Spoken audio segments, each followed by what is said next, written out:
여러분 안녕하십니까? CJB 아침 뉴스입니다. WHO 세계보건기구가 세계적 대유행 팬데믹을 선포하고 국내에서는 서울구로 콜센터 집단 감염으로 수도권에 비상이 걸렸습니다. 충북은 상대적으로 소강 상태지만 이런 외부의 긴장감이 워낙 강하다 보니 방역의 고삐를 늦출 수는 없는 상태입니다.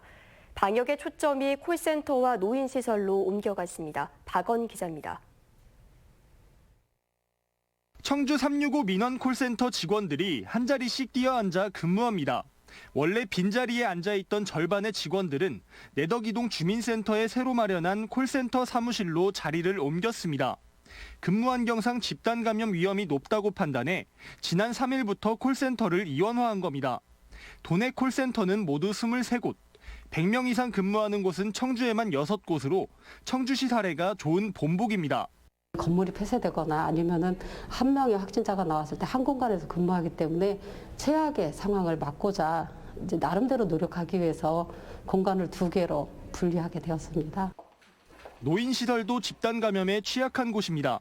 청주시는 노인시설 235곳에 대해 방역 상태와 외부인 출입 통제, 보건소 등 유관기관과의 협조 체계 등 긴급 실태 점검에 들어갔습니다.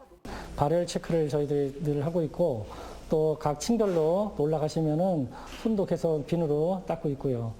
그리고 또 아침 저녁으로 계속 방역을 하고 있습니다. 어느 한 곳에서도 어르신들이 감염되시는 분들이 계실까봐 많은 고민과 저희가 이렇게 선제적으로 예방 차원에서 점검을 하고.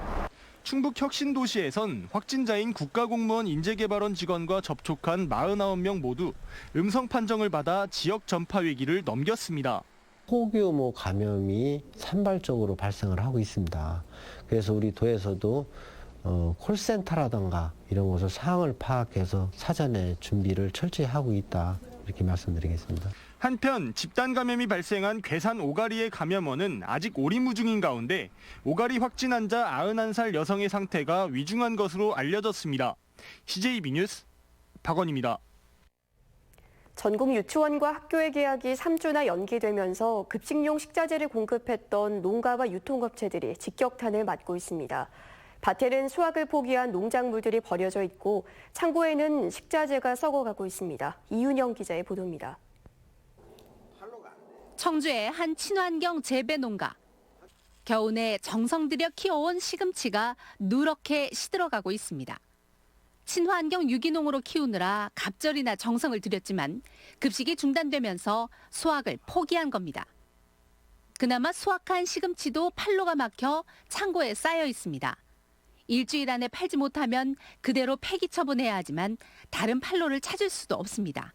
죽어라고 일손도 딸리는데 저걸 수확을 해서 갖다 넣어놓긴 했는데 사실은 장담을 못해요. 저것도 결과적으로 한 100박스 정도 되는데 저것도 버려야 되지 않겠나 이런 걱정이 아주 태산 같습니다. 청주 시내 60개 학교에 급식용 식자재를 납품하는 친환경 농산물 유통센터는 사정이 더 심각합니다. 저온 저장고마다 농산물들이 썩어가고 있습니다. 감자만 30톤, 양파도 10톤이 넘습니다. 피해액만 3천여만 원에 이릅니다. 코로나19가 언제쯤 누그러져 학교 일정이 정상화할지 현재로선 가늠하기 어려워 더욱 답답한 노릇입니다. 근데 이 상황이 계속 장기가 된다 하면 그게 기간이 또 이제 또 딜레이가 되는 거지 않습니까? 그래서 뭐 지금 심는 거서부터 갖고 있는 거서부터 상당히 지금 고민이 많고 있어요. 농민들도 급식업체도 벼랑 끝에 내몰렸지만 정부의 코로나 대책에는 이에 대한 예산이 빠져 있어 대책 마련이 시급합니다. CJB 뉴스 이윤영입니다. 시내버스 업계가 코로나19 사태로 손실이 누적되고 있다며 대책 마련을 요구하고 있습니다. 시민들이 대중교통을 기피하고 있기 때문인데요. 업계 하소연을 마냥 외면하기도 어려워 보입니다. 진기훈 기자입니다. 청주에서 시내버스를 운전하는 배재훈 씨. 반나절 운행하면 승객 한두 명을 태우는 게 고작이라며 걱정이 태산입니다. 승객이 감소하다 보니까 저희 직장 생활하는 사람들은 급여가 제일 문제인 것 같아요. 실제 배 씨가 근무하는 업체 수익금은 전년 대비 60% 넘게 줄었습니다. 코로나 여파로 승객은 끊겼는데 정작 운행은 감축 없이 그대로여서 손실이 쌓이는 겁니다. 인건비와 유류대는 자연히 자연 발생으로 똑같이 발생하는 건데 교통인구가 적다 보니까 자연히 수익금은 감소된다. 또 다른 업체는 유례 없는 경영난에 결국 버스기사들 임금을 30% 줄이기로 했습니다. 버스업계는 청주시가 보조금 36억 원을 앞당겨 지급해줬지만 이것만으론 턱없이 부족하다는 입장입니다. 현실적인 지원 대책 없이는 현재 노선을 유지하기 어렵다고 하소연합니다. 30% 임금 삭감을 결정했습니다. 시에서도 타 지자체처럼 감차나 재정 지원금을 적극 좀 고려해서. 하지만 청주시는 감축 운행을 시행할 경우 시민 불편이 뒤따르고 추가 지원금도 지금 예산으로는 어렵다고 밝혔습니다. 현재 강원도 원주나 동해, 충남 천안 등 여러 지자체에서 버스업계 지원책 마련에 나서고 있습니다. 충북도 코로나19 사태 장기화에 대비한 대중교통 비상대책을 마련해둘 필요성이 제기되고 있습니다. CJB 뉴스 진기훈입니다.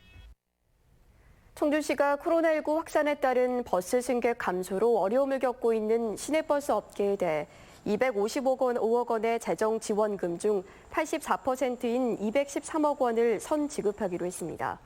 지난 6일까지 상반기 재정 지원금 114억 원을 선지급한 청주시는 이에 더해 농어촌버스 재정 지원금과 공영버스 운행 손실금, 벽지노선 손실 보상금 등 하반기 보조금 99억 원을 이번 달 중 추가로 집행하기로 했습니다.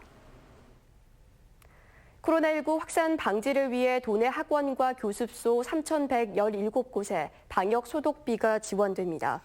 소독 지원 예산은 1억 3,600여만 원으로 도교육청과 충청북도가 절반씩 부담할 예정입니다. 도내 유치원과 초등학교의 긴급 돌봄 참여 학생이 크게 늘고 있습니다. 충북교육청에 따르면 지난 11일 도내 유치원과 초등학교의 긴급 돌봄 참여 학생은 각각 1,083명과 829명으로 지난 2일 442명, 326명에 비해 2배 이상 증가했습니다. 이는 점심과 간식이 제공되는 데다 돌봄교실 운영 시간이 오후 7시로 2시간 연장됨에 따라 이용률이 높아진 것으로 분석되고 있습니다. 경선이 거의 끝나가고 있는 가운데 낙천자들의 반발이 거셉니다. 공천받은 후보자들로서는 낙천자를 끌어안는 게 과제가 되고 있습니다. 구준회 기자입니다. 청주 상당에 공천된 민주당 정정순 후보가 선대 본부를 꾸리고 본격적인 표심 공략에 나섰습니다. 선거운동을 진두지휘할 선대 본부장은 공천권을 놓고 치열하게 경쟁했던 김영근, 이현웅 두 예비 후보가 맡았습니다. 두 분의 어떤 참여와 활동, 지원 활동이 저희 당선에도 많은 영향을 줄 것이라고 생각을 합니다. 반면 통합당 청주 흥덕의 김양희 예비 후보는 아직도 선거운동을 계속하며 완주 의지를 불태우고 있어 정우택 의원의 애를 태우고 있습니다. 정 의원이 사퇴하지 않으면 다음 주 무소속 출마를 선언하겠다고 밝혔습니다. 최종적으로 요구합니다. 정우택 예비 후보께서는 불출마하는 것이 본인이 당에 대해서 우리 지역민에 대해서 최소한의 예의라고 생각하면서 민주당에서는 서원구 오재세 의원이 당의 컷오프에 반발해 무소속 출마를 강행할 태세입니다. 중부 3군의 임혜종 예비 후보와 충주의 맹정섭 예비 후보 역시 공천 결과를 받아들일 수 없다며 무소속 출마를 예고하고 있습니다. 지난 20대 총선을 보면 후보가 탈당해 무소속 출마한 새누리당은 흥덕과 청원에서 모두 패했습니다. 공천 과정이 얼마나 드라마틱하냐, 공감을 주느냐, 감동을 주느냐가 선거 결과에 상당히 큰 영향을 미칩니다. 공천 잡음이 많은 정당이 지역구 선거에서 득표하기가 상당히 어렵습니다. 결국 낙천 인사들을 끌어안을 수 있느냐가 선거 승리의 중요한 관건으로 떠올랐습니다. CJB 뉴스 구준혜입니다.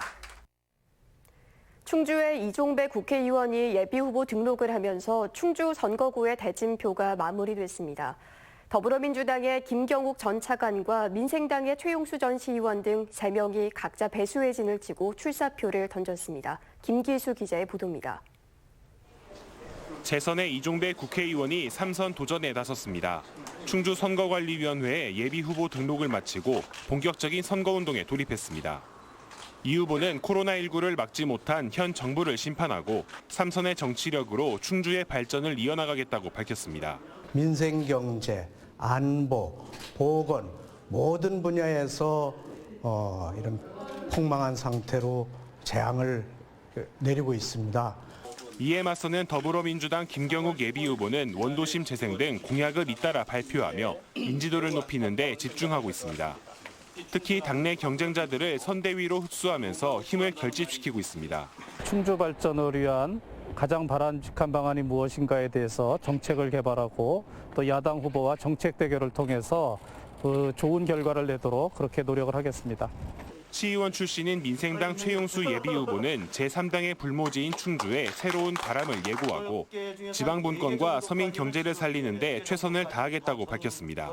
민생당은 그야말로 민생을 책임지고 민생에 초점을 두고 있기 때문에 아마 이번 4.15 총선에서는 돌풍을 일으키지 않겠는가. 그리고 아마 우리 충주 시민들은 기적을 볼 것입니다. 이런 가운데 후보들은 코로나19로 대면 선거운동이 어려워지자 사이버와 미디어 선거 전략을 짜는데 안간힘을 쓰고 있습니다. CJB 뉴스 김기수입니다. 더불어민주당 공동상임선대위원장인 이낙연 전 총리가 이모선 중부 3구 예비후보의 후원회장을 맡았습니다. 이모선 예비후보는 이 전 총리가 경찰 조직에서 국민안전 지킴이로 활약해온 자신에게 기대를 나타내며 후원회장을 맡아달라는 요청을 흔쾌히 수락했다고 밝혔습니다. 국가균형발전과 지방분권 상생발전을 위한 충청권 공동대책위원회가 10대 총선 의제를 선정했습니다. 10대 총선 의제는 지방분권 헌법 개정, 2단계 공공기관 지방이전, 세종시 행정수도 완성, KTX 오송역 국가기관 복합 환승센터 구축, 중부권 방사광 가속기 구축 등입니다. 충청권 공동대책위는 총선 후보들에게 10대 의제를 공약으로 채택해달라고 요구했습니다. 충청북도의회 산업경제위원회가 충북 차세대 방사광 가속기 구축을 위한 건의안을 채택했습니다. 건의안은 방사광 가속기는 첨단 과학기술 연구와 산업 발전에 꼭 필요한 장비로 청주 오창이 최적지라는 내용을 담고 있습니다. 충청북도가 20억 원을 투입해 지역 농산물 공급 거점이 될 공공급식 지원센터를 괴산군에 건립합니다. 도는 오는 2022년에 괴산의 공공급식 지원센터를 첫 개장하고 2024년까지 4개 시군에 추가 건립할 계획입니다. 충북 테크노파크가 코로나19로 어려움을 겪는 입주 기업들을 위해 착한 임대료 운동에 동참합니다. 충북 테크노파크는 코로나19 감염 확산에 따라 경영난을 겪고 있는 101개 기업에게 이달부터 5월까지 3개월 동안 임대료를 50% 감면해 주기로 했습니다. 진천군이 코로나19 지역사회 감염을 차단하기 위해 취약계층에 마스크 25만 장을 공급했습니다. 군은 예산 9억 원을 들여 지난달 27일부터 경로당과 장애인 시설 등에 19만 7천 장의 마스크를 공급하고 어제 기초생활수급자 가정 등의 호별 방문에 5만 장을 추가로 나눠줬습니다. 끝으로 날씨입니다. 충북지방 오늘 구름 많다가 낮부터 맑아집니다. 한낮 기온은 10도 안팎까지 오르며 포근하겠습니다. 현재 청주 5도, 충주 6도, 제천 5도, 옥천 2도로 어제보다 기온이 높습니다. 오늘 낮 최고 기온은 청주 10도, 충주 10도 등 10도에서 12도의 분포가 예상됩니다. 내일 대부분 지역 아침 기온이 영하의 강풍이 예상되오니 시설물 관리와 안전사고에 유의하시기 바랍니다. CJB 아침 뉴스를 마칩니다. 시청해주신 여러분 고맙습니다.